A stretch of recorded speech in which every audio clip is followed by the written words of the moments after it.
Hello friends, welcome back to एगी classes. काफ़ी ज़्यादा इंपॉर्टेंट टॉपिक है रिजर्व बैंक ऑफ इंडिया यानी आरबीआई।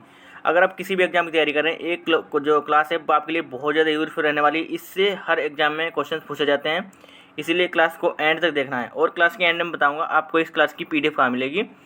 इसीलिए बिना समय गवाए क्लास को स्टार्ट करते हैं पहले क्वेश्चन से। पहला क्वेश्चन है हमारा, reserve bank of India RBI की स्थापना कब हुई है। जो रिजर्व बैंक ऑफ इंडिया है इसकी स्थापना कब हुई है। ये तो इसका जो राइट आंसर हो जाएगा 1 अप्रैल 1935 में इसकी स्थापना हुई है। इसका ए ऑप्शन राइट हो जाएगा। क्वेश्चन नंबर 2 है हमारा, भारतीय रिजर्व बैंक यानी आरबीआई की स्थापना किस अधिनियम के प्रावधानों के अनुसार 1 अप्रैल 1935 को हुई थी। किस अधिनियम में हुई थी। इसका राइट आंसर हो जाएगा भारतीय रिजर्व बैंक अधिनियम 1934 में हुई थी। इसका बी ऑप्शन राइट हो जाएगा। क्वेश्चन नंबर 3 है हमारा, शुरुआत में भारतीय रिजर्व बैंक का केंद्रीय कार्यालय कहाँ स्थापित किया गया था। शुरुआत में इसका जो राइट आंसर हो जाएगा कोलकाता में जो भारतीय रिजर्व बैंक का मुख्यालय स्थापित किया गया था और बाद में मुंबई स्थापित कर दिया गया। इसका सी ऑप्शन राइट हो जाएगा। क्वेश्चन नंबर 4 है हमारा, किस वर्ष भारतीय रिजर्व बैंक का केंद्रीय कार्यालय को स्थायी रूप से मुंबई में स्थानांतरित कर दिया गया। किस वर्ष मुंबई में स्थानांतरित कर दिया गया था। तो इसकी राइट आंसर हो जाएगा 1937 में मुंबई में स्थानांतरित कर दिया गया था कोलकाता से। इसका ए ऑप्शन राइट हो जाएगा। क्वेश्चन नंबर 5 है हमारा, भारतीय रिजर्व बैंक का केंद्रीय कार्यालय वह कार्यालय है जहां कौन बैठता है। इसका राइट आंसर हो जाएगा आरबीआई के गवर्नर हैं, वो आरबीआई के केंद्रीय कार्यालय में बैठते हैं। इसका सी ऑप्शन राइट हो जाएगा। क्वेश्चन नंबर 6 है हमारा, भारतीय रिजर्व बैंक का राष्ट्रीयकरण कब किया गया। इंपॉर्टेंट क्वेश्चन है। भारतीय रिजर्व बैंक का जो राष्ट्रीयकरण है इसका राइट आंसर हो जाएगा 1 जनवरी 1949 को राष्ट्रीय जो रिजर्व बैंक का राष्ट्रीयकरण किया गया। इसका बी ऑप्शन राइट हो जाएगा। क्वेश्चन नंबर 7 है हमारा, भारतीय रिजर्व बैंक यानी आरबीआई के पहले अंग्रेजी गवर्नर कौन थे। एक क्वेश्चन ऐसे भी आ सकता है, रिजर्व बैंक आरबीआई के पहले गवर्नर कौन थे, अंग्रेजी नहीं लगा के आ सकता है, तो इसको बताएंगे। इसका राइट आंसर हो जाएगा सर ऑसबोर्न स्मिथ जो थे वो आरबीआई के पहले गवर्नर थे। इसका ए ऑप्शन राइट हो जाएगा। इंपॉर्टेंट क्वेश्चन मार्क करेंगे इसको। क्वेश्चन नंबर 8 है हमारा, भारतीय रिजर्व बैंक ऑफ इंडिया के पहले भारतीय गवर्नर कौन थे। वो अंग्रेजी गवर्नर कौन थे, सर ऑसबोर्न स्मिथ थे। और अगर पूछा जाए भारतीय रिजर्व बैंक के पहले भारतीय गवर्नर कौन थे, इसका जो राइट आंसर हो जाएगा CD जो देशमुख थे, जो पहले भारतीय गवर्नर थे। इसका सी ऑप्शन राइट हो जाएगा। क्वेश्चन नंबर 9 है हमारा, भारतीय रिजर्व बैंक के प्रतीक चिन्ह से किसे चित्रित किया गया है। जो रिजर्व बैंक है इसके प्रतीक चिन्ह क्या है। अगर पूछा जाए भारतीय जो रिजर्व बैंक है इसमें किस वृक्ष का किया गया है, तो ताड़ का वृक्ष है। अगर पूछा जाए किस पशु, और तो बंगाल टाइगर का है। तो उपयुक्त दोनों का चित्रण है। इसका सी ऑप्शन राइट हो जाएगा। क्वेश्चन नंबर 10 है हमारा, वर्तमान में भारतीय रिजर्व बैंक के कितने डिप्टी गवर्नर हैं। तो प्रेजेंट टाइम में भारतीय रिजर्व बैंक के गवर्नर जो कहे हो जाएंगे 4 जो डिप्टी गवर्नर है। इसका बी ऑप्शन राइट हो जाएगा। तो हम 4 गवर्नर देख लेते हैं कौन कौन है।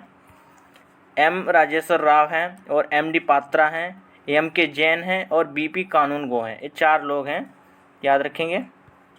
क्वेश्चन नंबर 11 है हमारा, भारतीय रिजर्व बैंक के गवर्नर की नियुक्ति प्रधानमंत्री किन की सलाह पर करते हैं। जो भारतीय रिजर्व बैंक, इसका जो राइट आंसर हो जाएगा प्रधानमंत्री जो हैं ये वित्त मंत्री की सलाह पर करते हैं। इसका सी ऑप्शन राइट हो जाएगा। अगर पूछा जाए जो प्रेजेंट टाइम में वित्त मंत्री कौन है, तो निर्मला सीतारमण प्रेजेंट टाइम में वित्त मंत्री हैं। क्वेश्चन नंबर 12 है हमारा, भारतीय रिजर्व बैंक के गवर्नर की हर माह कितना वेतन है। जो भारतीय गवर्नर है इसकी हर माह का कितना वेतन है। इसका राइट आंसर हो जाएगा 2.5 लाख। इसका जो भारतीय जो गवर्नर होता है इसका जो 2.5 लाख इसकी सैलरी है। इसका सी ऑप्शन राइट हो जाएगा। क्वेश्चन नंबर 13 है हमारा, भारतीय रिजर्व बैंक के गवर्नर का कार्यकाल कितना होता है। इसका जो राइट आंसर रहेगा भारतीय जो गवर्नर कार्यकाल 3 वर्ष का होता है। इसका सी ऑप्शन राइट होगा। दोस्तों अगर आपको हमारी क्लास का कंटेंट और चैनल पसंद आता है तो चैनल को सब्सक्राइब जरूर कर लें। आप हमारी मेहनत के लिए इतना तो कर सकते हैं। क्वेश्चन नंबर 13 है हमारा, बैंकिंग लोकपाल योजना की शुरुआत किसने की? इसका जो राइट आंसर रहेगा, बैंकिंग लोकपाल योजना की शुरुआत जो की है आरबीआई ने की है। इसका बी ऑप्शन राइट रहेगा। बैंकिंग योजना की लोकपाल योजना की शुरुआत आरबीआई ने की है। इसका बी ऑप्शन राइट रहेगा। क्वेश्चन नंबर 14 है हमारा, भारतीय रिजर्व बैंक का लेखा कब से कब तक का होता है? जो भारतीय बैंक जो लेखा होता है कब से कब तक का होता है? इसका जो राइट आंसर हो जाएगा 1 जुलाई से 30 जून का तक जो भारतीय आरबीआई का लेखा होता है। इसका बी ऑप्शन राइट रहेगा। क्वेश्चन नंबर 15 है हमारा, आरबीआई के फोन से गवर्नर भारत को वित्त मंत्री भी मांग रहे हैं। ये क्वेश्चन यहाँ पे कंफ्यूजन है। जो आरबीआई के यहाँ पे होगा, आरबीआई के जो प्रधानमंत्री कौन थे, जो भारत के वित्त मंत्री भी रहे हैं। यहाँ पे आरबीआई के ऐसे कौन से प्रधानमंत्री हैं, यहाँ पे गलत हो गया क्वेश्चन। आरबीआई के ऐसे कौन से प्रधानमंत्री हैं जो भारत के वित्त मंत्री भी रहे हैं? इसका जो राइट आंसर हो जाएगा मनमोहन सिंह जो हैं, वो ऐसे प्रधानमंत्री हैं जो भारत के प्रधानमंत्री भी रहे हैं। इसका ए ऑप्शन राइट हो जाएगा। क्वेश्चन नंबर 16 हमारा, भारतीय रिजर्व बैंक की स्थापना किस आयोग की सिफारिश पर की गई? इसका जो राइट आंसर होगा जॉन हिंटल यंग कमीशन और मुद्रा और वित्त पर रॉयल कमीशन, ये दोनों हो जाएंगे। इसका राइट आंसर हो जाएगा जो भारतीय रिजर्व बैंक की स्थापना जो है ये दोनों पे की गई। इसका ए ऑप्शन राइट हो जाएगा, दोनों आयोग थे। क्वेश्चन नंबर 17 हमारा, 1 रुपये का जो नोट जिसे करेंसी का नोट कहा जाता है, इस पर किसके हस्ताक्षर होते हैं? 1 रुपये की नोट पे जो हैं ये वित्त सचिव के हस्ताक्षर होते हैं। इंपॉर्टेंट क्वेश्चन मार्क करेंगे। क्वेश्चन आता कई बार एग्जाम आ चुका है, वो आने वाले एग्जाम के लिए बहुत ज़्यादा इंपॉर्टेंट है। वित्त सचिव के हस्ताक्षर होते हैं। इसका बी ऑप्शन राइट हो जाएगा। क्वेश्चन नंबर 18 है हमारा, भारतीय रिजर्व बैंक के एकमात्र गवर्नर जो प्रधानमंत्री हैं, तो इसका जो अभी मैंने बताया मनमोहन सिंह जो थे, जो ये भारतीय रिजर्व बैंक के एकमात्र जो गवर्नर थे जो भारत के प्रधानमंत्री रहे हैं। ये 15वें गवर्नर रहे थे। इसका इतना याद रखेंगे। और अगर पूछा जाए स्वतंत्र भारत की भारतीय गवर्नर कितने कौन, 13वें नंबर के भारतीय और 15वें नंबर के रहे हैं। क्वेश्चन नंबर 19 से हमारा, रुपये के चिन्ह का निर्माण किसने किया? जो रुपये बना होता है ऐसे करिए, ऐसे रुपये जो बना होता है ऐसे करिए, इसका निर्माण किसने किया है? इसका राइट आंसर है उदय कुमार ने इसका जो निर्माण किया है। इसका ए ऑप्शन राइट होगा। इंपॉर्टेंट क्वेश्चन मार्क करेंगे इसको। क्वेश्चन नंबर 20 है हमारा, आरबीआई के राष्ट्रीयकरण के समय गवर्नर कौन थे? जब आरबीआई का राष्ट्रीयकरण हुआ तब जो गवर्नर कौन थे? इसका जो राइट आंसर जो हो जाएगा सीडी देशमुख, जो भारत का जो बैंक का राष्ट्रीयकरण हुआ था आरबीआई का, तो सीडी देशमुख इसके गवर्नर थे। इसका सी ऑप्शन राइट हो जाएगा। क्वेश्चन नंबर 21 है हमारा, बैंकों का बैंक किसे कहा जाता है? इंपॉर्टेंट क्वेश्चन मार्क करेंगे। जो बैंकों का बैंक जो कहा जाता है वो आरबीआई को कहा जाता है, रिजर्व बैंक ऑफ इंडिया इसको कहा जाता है, बैंकों का बैंक कहा जाता है। ए ऑप्शन राइट हो जाएगा इसका। क्वेश्चन नंबर 22 है हमारा, भारतीय रिजर्व बैंक ने के किस गवर्नर, यहाँ पे किस गवर्नर का कार्यकाल सबसे कम रहा है? तो किस गवर्नर का कार्यकाल सबसे कम रहा है? इसका जो राइट आंसर हो जाएगा अमिताभ घोष, यानी डी ऑप्शन राइट होगा। 20 दिन का इनका कार्यकाल रहा है, 20 दिन का इनका कार्यकाल रहा है। एक 16वें गवर्नर थे, 16वें, इनका 20 ही दिन का कार्यकाल रहा है, तो इतना याद रखेंगे। क्वेश्चन नंबर 23 है हमारा, भारतीय रिजर्व बैंक के किस गवर्नर का कार्यकाल सबसे ज़्यादा रहा है?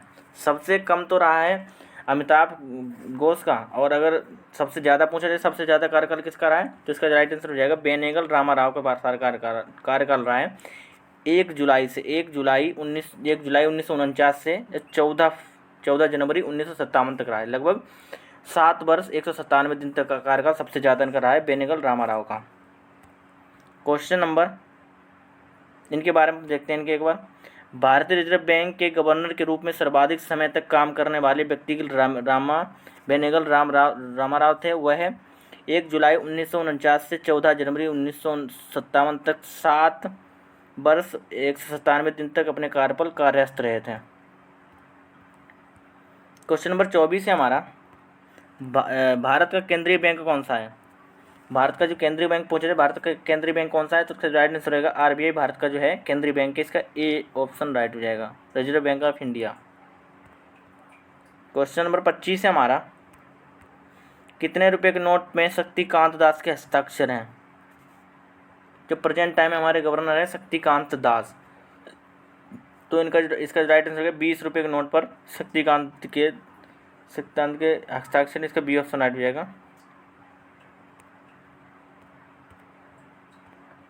क्वेश्चन नंबर 26 है हमारा,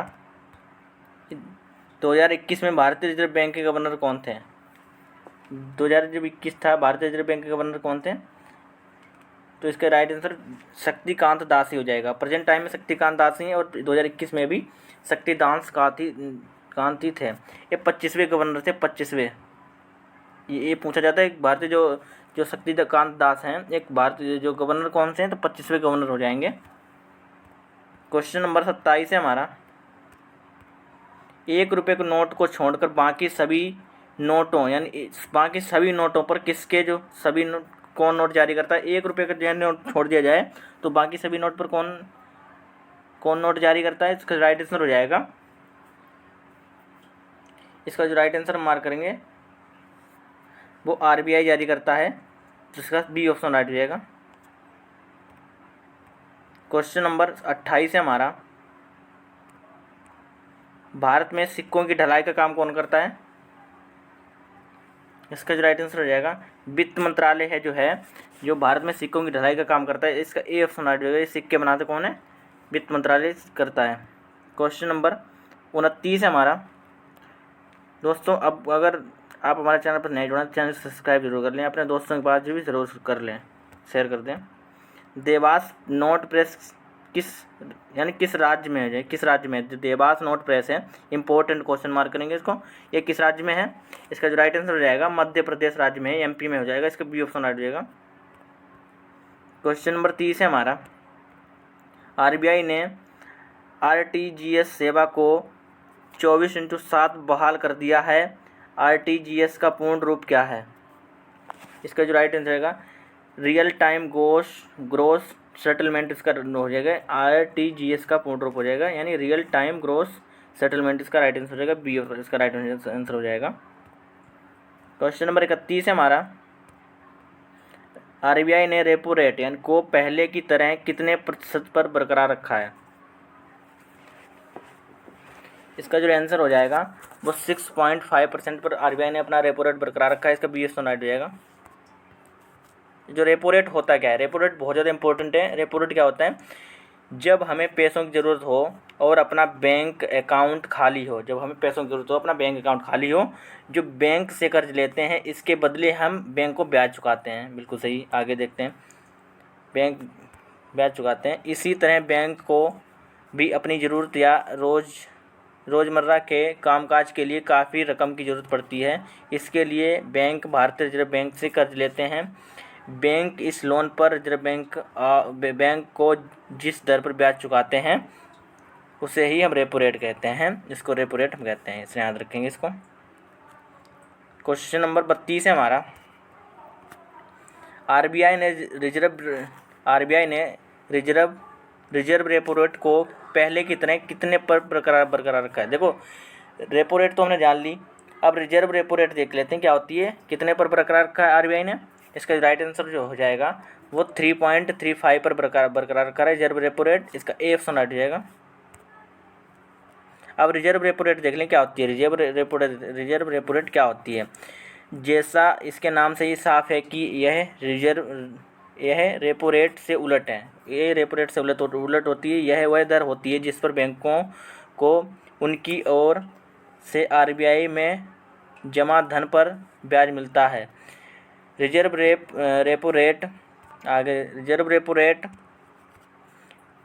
बाज़ारों में नकदी की लिक्विडिटी को नियंत्रित करने के काम आती है। बाज़ार में जब बहुत ज़्यादा नकदी दिखाई देती है तो आरबीआई रिजर्व रेपो रेट बढ़ा देता है ताकि बैंक ज़्यादा ब्याज कमाने के लिए उन्हें अपनी रकम अपने पास जमा कर सकें।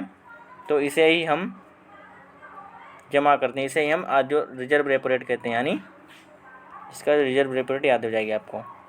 क्वेश्चन नंबर 33 है हमारा, आरबीआई ने वित्त वर्ष 2024-25 के लिए भारत की जीडीपी ग्रोथ कितने प्रतिशत रहने का अनुमान लगाया है? इसका जो राइट आंसर हो जाएगा 7.1%, जो आरबीआई ने 24-25 के लिए जीडीपी ग्रोथ रेट रहने का अनुमान लगाया है। इसका ए ऑप्शन राइट हो जाएगा। इंपॉर्टेंट क्वेश्चन मार्क करेंगे, करंट का एक क्वेश्चन बन जाएगा लगभग। क्वेश्चन नंबर, ये जीडीपी देख लें, जीडीपी क्या है? जीडीपी क्या है? Gross domestic product. जीडीपी का फुल नेम क्या आ जाएगा? ग्रोस डोमेस्टिक प्रोडक्ट हो जाएगा, यानी हिंदी में सकल घरेलू उत्पाद कहेंगे। किसी निश्चित चालू वर्ष में किसी राष्ट्र द्वारा उत्पादित समस्त वस्तु व सेवाओं में कुल मूल्य को सकल घरेलू उत्पाद जीडीपी कहते हैं। अब क्वेश्चन नंबर 34 है हमारा, आरबीआई ने एमएसएमई और बैंक रेट क्या है? आरबीआई ने जो एमएसएमई और बैंक रेट क्या है आरबीआई का? इसका जो राइट आंसर रहेगा 6.75 इसका आरबीआई ने एमएसएमई और बैंक रेट रखा है। इसका ए ऑप्शन राइट हो जाएगा। क्वेश्चन नंबर 35 है हमारा, भारत में विदेशी मुद्रा भंडार किसके संरक्षण में रहता है? इसका जो राइट आंसर रहेगा आरबीआई जो भारत में विदेशी जो मुद्रा भंडार है आरबीआई के संरक्षण में रहता है। इसका ए ऑप्शन राइट हो जाएगा। क्वेश्चन नंबर 36 है हमारा, भारत में मुद्रा आपूर्ति कौन नियंत्रित करता है? इसके जो राइट आंसर हो जाएगा, जो मुद्रा आपूर्ति है जो आरबीआई नियंत्रित करता है, रिजर्व बैंक ऑफ इंडिया। इसके बी ऑप्शन राइट हो जाएगा। अगर पूछा जाए भारत में जो मुद्रा आपूर्ति कौन नियंत्रित करता है, तो आरबीआई नियंत्रित करता है। एक बार देख लें एसएलआर का क्या होता है? एसएलआर, इसको देखते हैं। एसएलआर की फुल फॉर्म क्या होगी?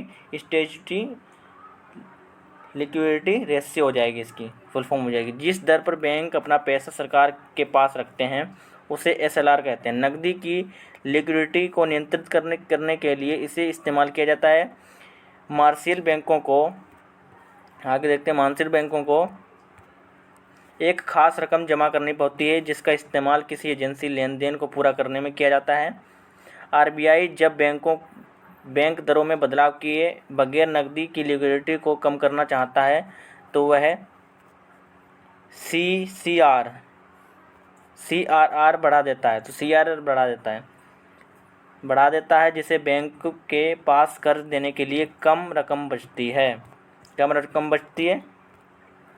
तो इसे ही हम एसएलआर कहते हैं। सीसीआर क्या होती है? एक बार सीसीआर देख लेते हैं क्या होती है। देश में लागू बैंकिंग नियमों के तहत हर एक बैंक को अपने कुल नकदी का एक निश्चित हिस्सा रिजर्व बैंक के पास रखना होता है। इसे ही हम रिजर्व जो रेशियो यानी सीसीआर, नकदी अर्जित अनुपात कहते हैं। तो सीसीआर हम देख लेते हैं, हो गई है, सीसीआर हो गई है। सीसीआर एक बार फिर, देश में लागू बैंकिंग नियमों के तहत हर एक बैंकों का अपने नकदी का एक, अगर इसका फुल फॉर्म पूछी जाएगा, सीसीआर की फुल फॉर्म पूछी जाती है, कैश रिजर्व रेशियो होती है। कैश रिजर्व रेशियो इसकी फुल फॉर्म होती है। आगे देख लेते हैं। भारतीय रिजर्व बैंक की प्रस्तावना में बैंकों के मूल कार्य क्या हैं? जो भारतीय रिजर्व बैंक की प्रस्तावना में बैंकों के मूल कार्य कौन से हो जाएंगे? भारत में मौद्रिक स्थिरता प्राप्त करने की दृष्टि से बैंक होते हैं। नोट के निर्गम को नियमित करना तथा प्रारक्षित निधि बनाए रखना और सामान्य रूप से देश के हित में मुद्रा और ऋण प्रणाली संचालित करना। अत्यधिक जटिल अर्थव्यवस्था की चुनौती से निपटने के लिए आधुनिक मौद्रिक नीति फ्रेमवर्क रखना।